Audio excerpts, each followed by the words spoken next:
Man, I miss real music. And this is not one of those me showing my age. This is me saying something has changed with the music. If you have not paid attention to music at this point, or you've been under some version of a rock, music has changed. There is clearly some version of intent to take us away from things that we have culturally known and identified with in our music.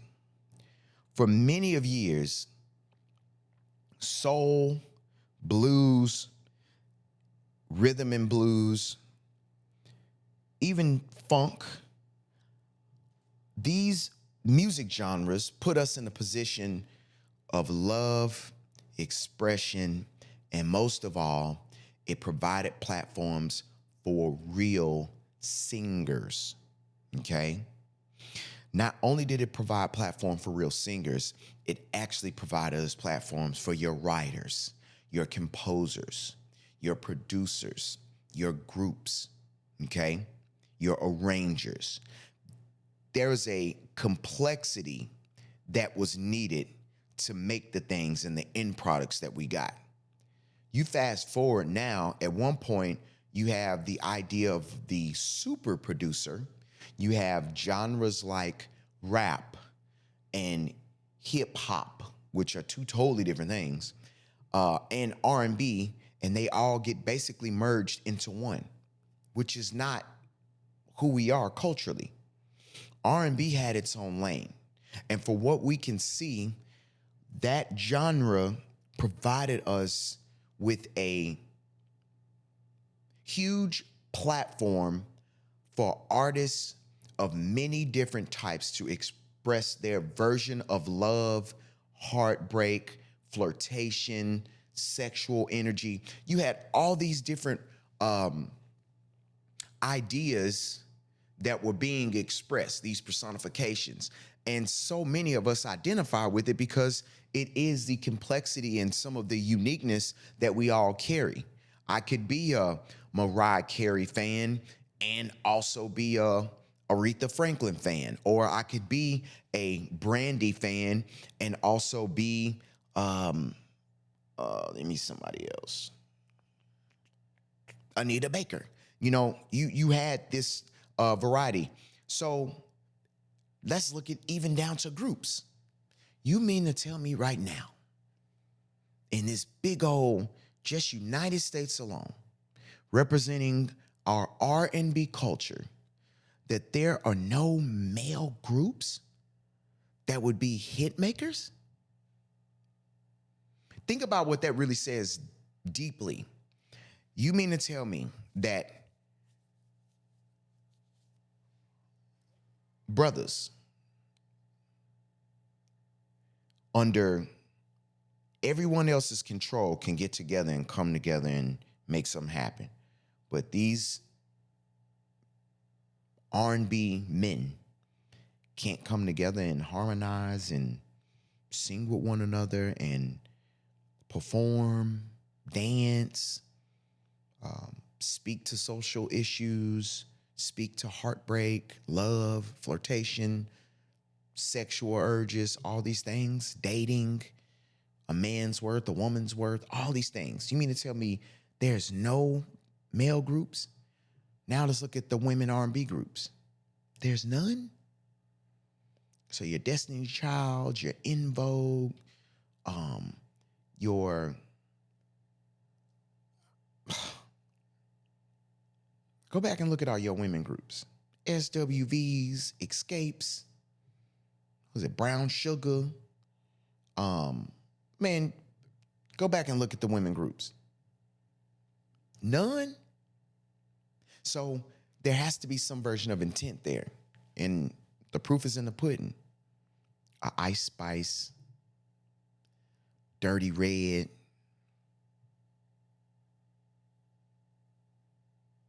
Lotto,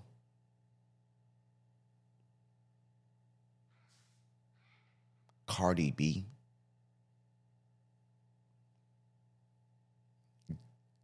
Glorilla. Think about these artists. What are they really pushing? even down to the men. You get to a certain point where certain artists who have that lyrical prowess or get a certain level of accomplishment, and this is really new that we've seen it had to be a rap battle to bring out the level of skill set and recognition and acknowledgement that Kendrick Lamar has. But I mean, between a Kendrick, Big Sean, a J. Cole, some of the artists of that caliber, I mean, they're still almost, they're not quite backpack rap, but they still have to flirt with a certain level of commerciality to stay relevant or to get y'all's attention, versus y'all just die hard being down with them. So you mean to tell me we get those type of artists, but more overwhelmingly, we get these snotty nose, crack babies, sagging pants, tattoos, whining and crying over the song over auto-tune. And a lot of these guys, even down to the point now where a lot of these drill guys or some of these other young quote-unquote gangster thug niggas, these rappers, they making raps over R&B songs. So this lets you know the need for the genre. It lets you know that we need that in our lives. You need some escape from just all this rah, rah, rah. We need it. And I ain't talking about like a SZA. Because I was listening to SZA's, lyrics. And let me see. Girl, you are going to jail. Let me tell y'all something.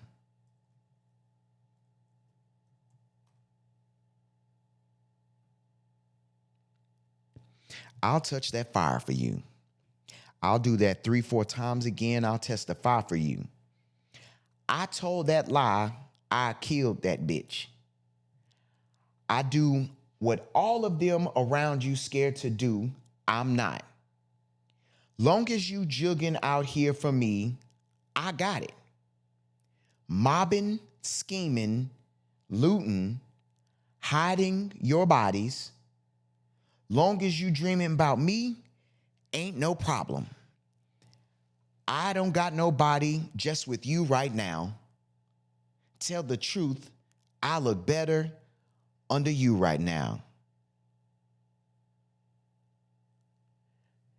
Bitch, you going to jail. I can't lose when I'm with you. How can I snooze and miss the moment?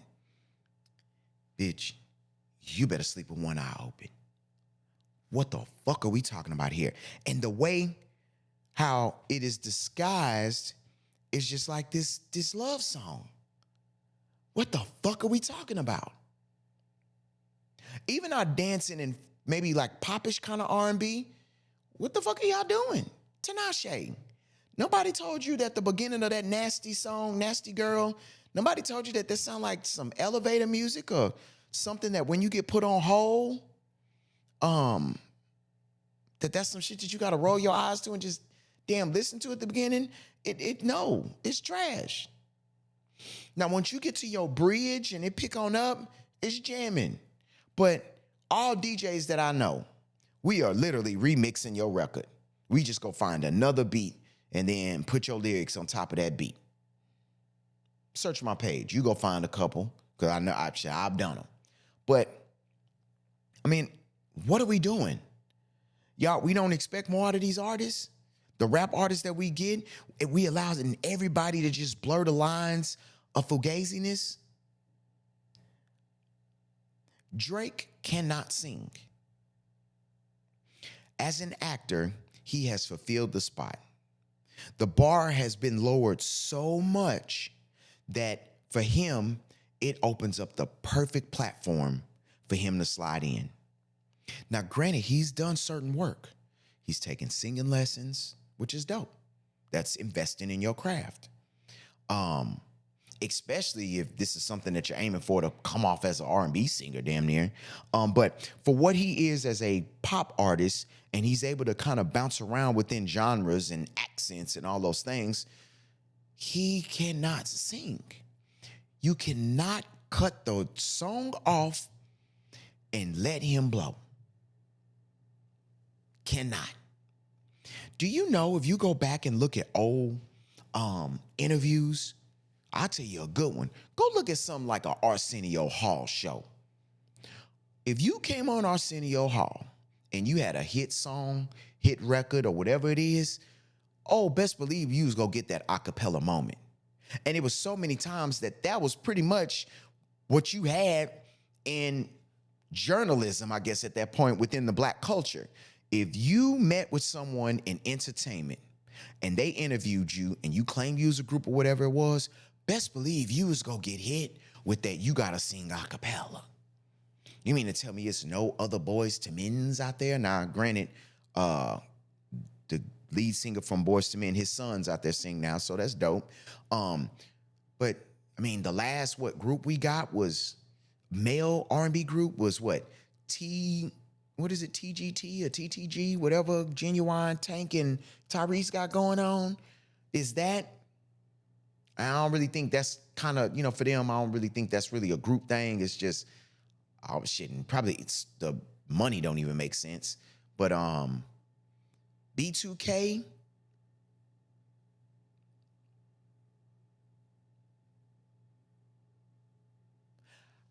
no lie, let me tell y'all something.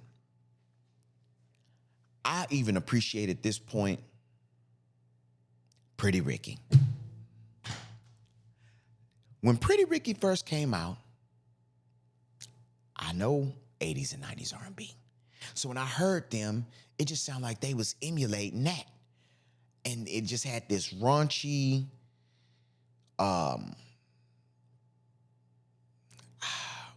rapper R&B kind of just vibe to it, So I don't know, it just seemed like that just wasn't their identity per se, and they was emulating something of what they saw, and that's just what it looked like. Man, going back and listening to them, at this point, some of that shit is super jamming. I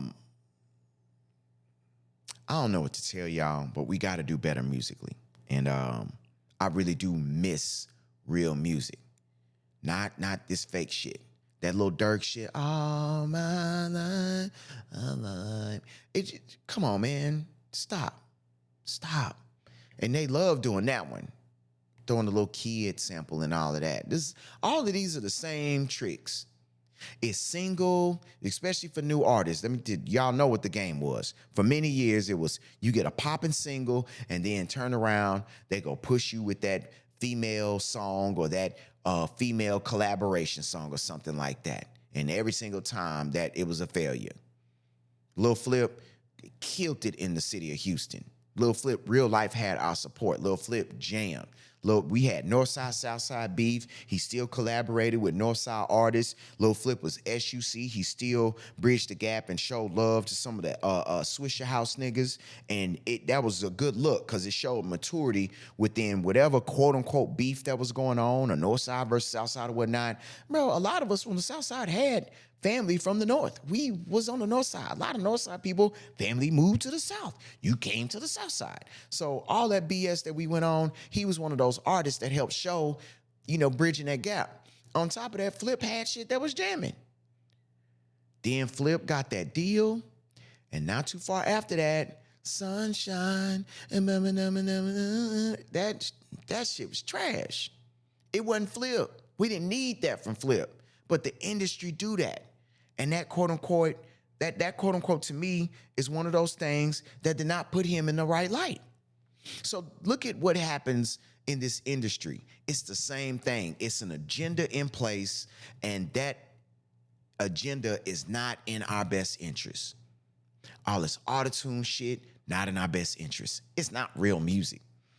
I don't know really what they're doing. And let me tell y'all something if we speak more on the spiritual level. When you are birthed, a lot of us have gifts, okay?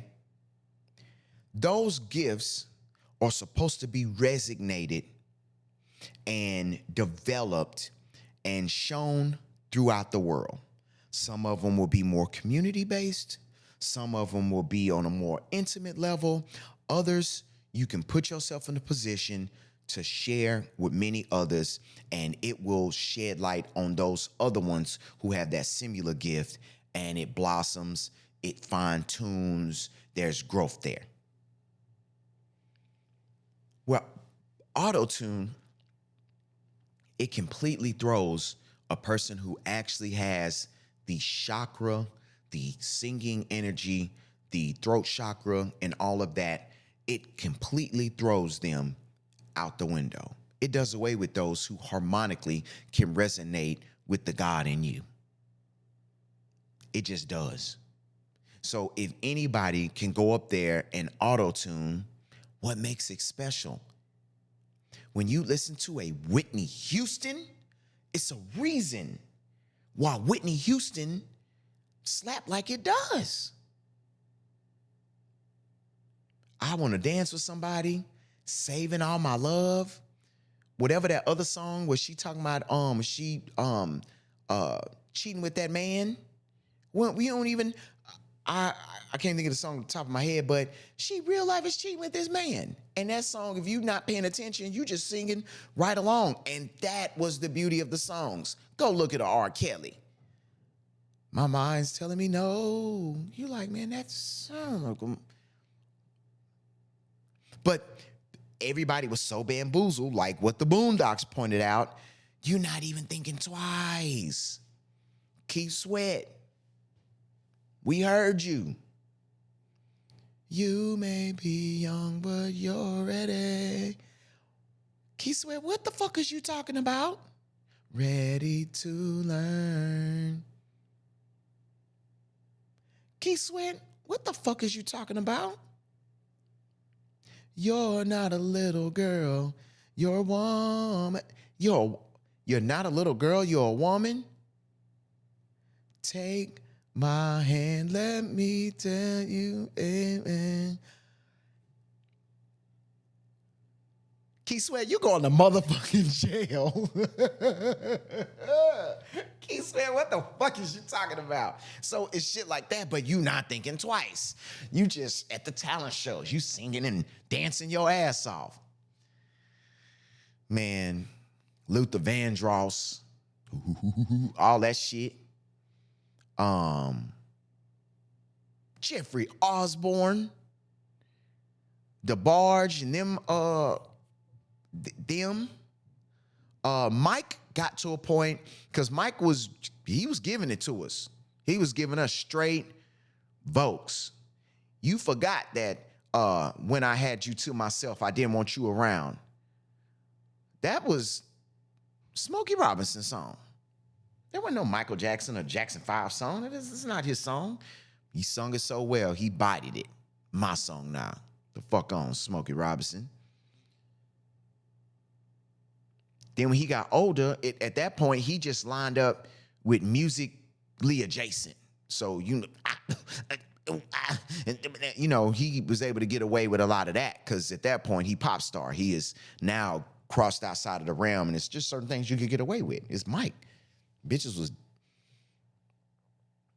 meeting their maker at his concerts. They had ambulances. They probably had every ambulance within a 30-mile radius sitting at his concerts. Nobody's going to these new concerts and meeting a maker. It's not even that's not happening. Y'all paying all this money for all them expensive seats. They probably paid $35 to go see Michael Jackson. Maybe 50, 60 at the most, probably back then. Look at what y'all paying now. And y'all ain't getting no Michael Jackson entertainment. But music, even down to music from the perspective of like the arrangers, the composers, the writers of music. You needed those people. Some of those, some of these people really have their significance in the journey that gets us to the end product. So when you look up and you have, even if you have 4 or 5 guys who sing and dance and all of that, Ronnie, Bobby, Ricky, Mike, Ralph, Johnny, they all have their significant roles. Go look at them. Belle Biv DeVoe, they had Own thing. Johnny hold his own. Ralph got him to the promised land and I guess was okay as a solo artist. Bobby, y'all saw what Bobby did? And Whitney turned him out. I don't want to hear nothing different because she did. And he was ready for it. Meanwhile, in the back cave, think about this. Those boys had a particular gift and they were guided or had particular producers or writers. Look at Bobby Brown. He works with Babyface. You see what the byproduct and what he was able to get out of that. When he works with Jimmy Jam and a Terry Lewis, or if he goes and works with a Teddy Riley, look at what you get. So these people are significant. And so when you now put them people together, a person who was just a one, this one producer, this one beat maker, mega producer they made, and that's what ends up happening. Niggas is just making beats and just kind of putting shit together. You don't have the discipline of what a real piano player is. You're using a piano for trumpet theory. It's not the same. Now, certain things you can hybrid if you know the two, boom, it makes sense. But it's just not the same with production. With what you're trying to do on the keys and you just sitting up here tapping and using a MPC or something like that, than what a trumpet player actually does. So think about that. That's waking up, going to band practice. That's learning music theory. That's sharpening your knives up against other people. I got a close friend that he literally can play by ear. That's a gift within itself. If I say, hey man, I got this song, this melody in my head, and it go a little something like this.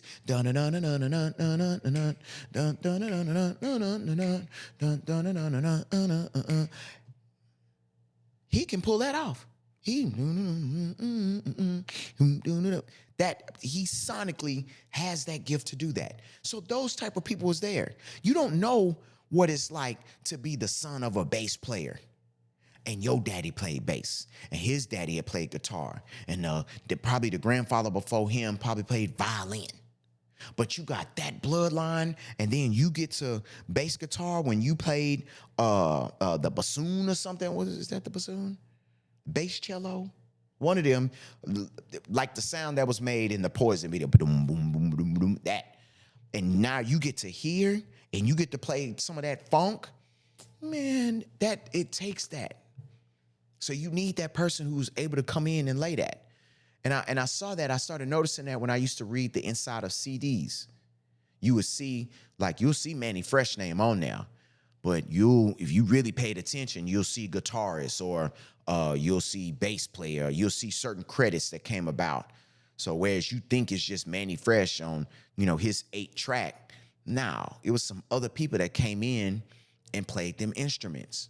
So I started seeing a lot more of that. So I miss real music. And I think a lot of it too is it's in our face in a way. Like if you go looking, then that's where you can find, the hidden gem of some of these artists. But I think what I mean by I miss real music is, as a whole, majority of our music is absolutely not music. And when it boils down to having to go look for those artists, I think throughout the years when we did actually get artists who were popular artists and put on popular platforms and all of that, I think we were spoiled with having that access. You didn't really have to go look per se, or you were introduced to them in some type of public platform, whether it been a radio, whether it been a television, whether you've been out at a basketball game, football game, something social, where you heard something played and you're like, okay, I like that. What is that? And you try to figure it out and then you're on it. But now it's more so like similar to collecting vinyl, where you had your own personal vinyl collection, but you do it digitally now. Now you go and find those artists that you really like, that you identify with, and now these are kind of really your artists. So if you run into somebody else, like I remember, fastest guy that comes to memory is like a Raheem Devon.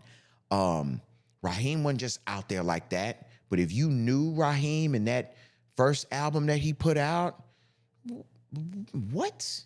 So it is that. It's just identifying with those underground artists and guys who can really sing, women that can really sing, groups that can really sing. That's the part that I miss. And I wish that, we could get back to that expeditiously. I miss real music. I'm not crying. It's something in my eye. For real. It's something in my eye. Energizer the DJ. I'm checking out, y'all.